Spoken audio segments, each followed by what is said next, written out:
What if a sound could unlock a forgotten nightmare? This is the question that haunted the online community, and particularly the seasoned urban explorer Ethan Cross after he posted his latest expedition footage. Ethan, known for his respectful but relentless documentation of abandoned sites across Asia, had chosen a particularly obscure location, the Jade Serenity Temple, Ujingsi, on a remote stretch of the Fujian coast. It was a centuries-old shrine, long swallowed by jungle and local legend, whispered to be haunted not by a ghost, but by an eternal, unsettling melody. The temple wasn't imposing, just a series of moss-covered halls arranged around a central courtyard where a single ancient camphor tree stood. Ethan's third-person limited perspective filtered everything. The air was thick with humidity and the smell of decaying wood and salt. He didn't believe in ghosts, only in history and acoustics. His goal was simple: to capture the atmosphere, the ghost of the place. He set up his recording equipment, a high-fidelity binaural microphone array in the main prayer hall, focusing on a crumbling altar covered in bird droppings.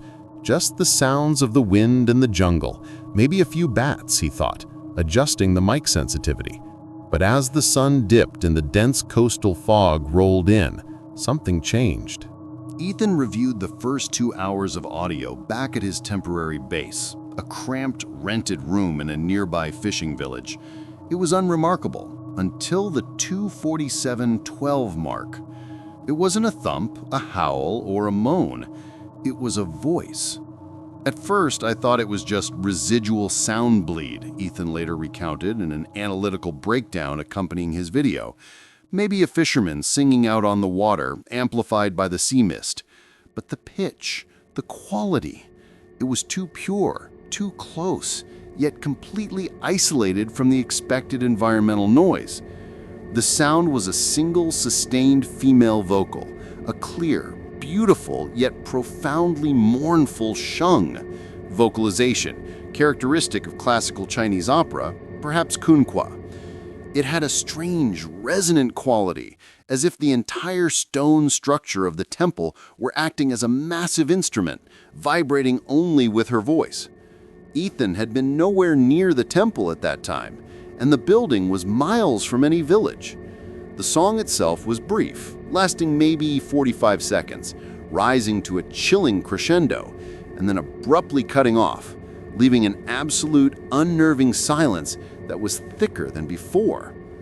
The experience chipped away at his skepticism. He played the clip on repeat, isolating the frequency range.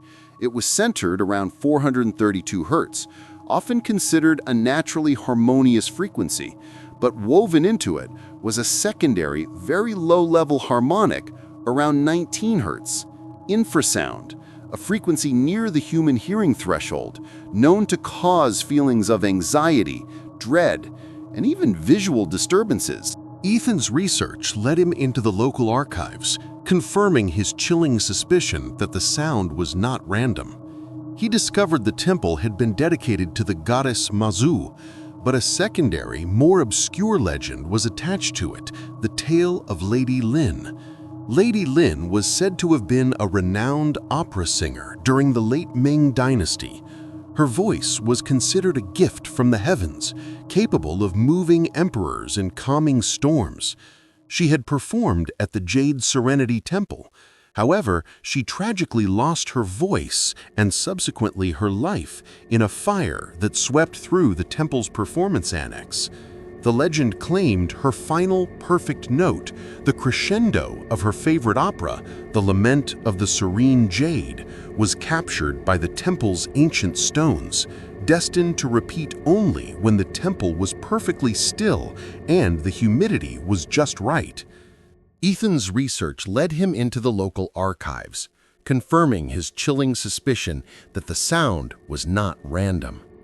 He discovered the temple had been dedicated to the goddess Mazu, but a secondary, more obscure legend was attached to it, the tale of Lady Lin. Lady Lin was said to have been a renowned opera singer during the late Ming Dynasty. Her voice was considered a gift from the heavens, capable of moving emperors and calming storms. She had performed at the Jade Serenity Temple. However, she tragically lost her voice and subsequently her life in a fire that swept through the temple's performance annex.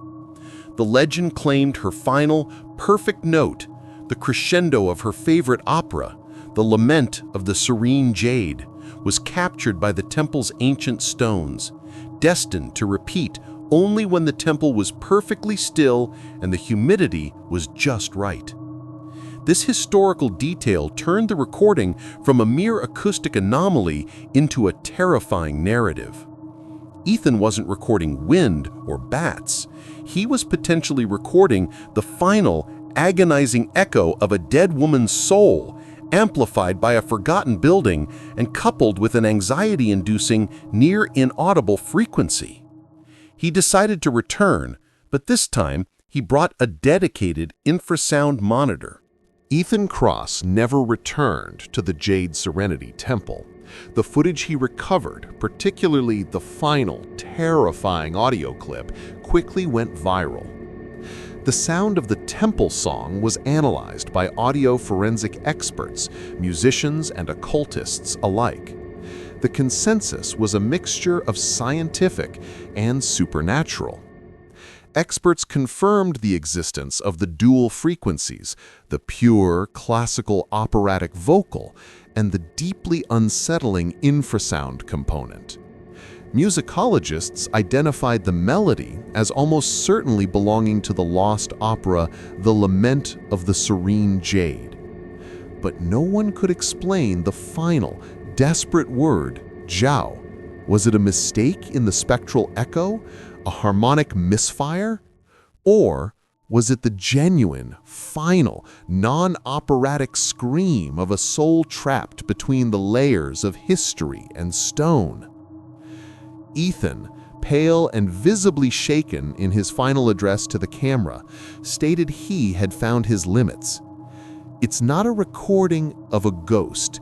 It's a recording of a moment of true, pure agony, perfectly preserved by a combination of acoustics, geometry, and something else.